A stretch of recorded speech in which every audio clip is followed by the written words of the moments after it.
খুঁটির বেড়া দিয়ে মহাকালের ঘুম ঘুমাবো।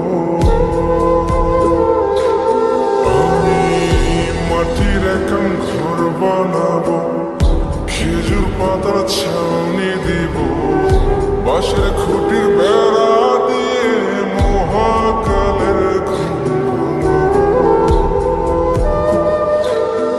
আরে সাদা কাপড় পয়রায় আমি গঙ্গাইবো আকাশ ছুঁই, ওপরেতে ঢুল পিটিয়ে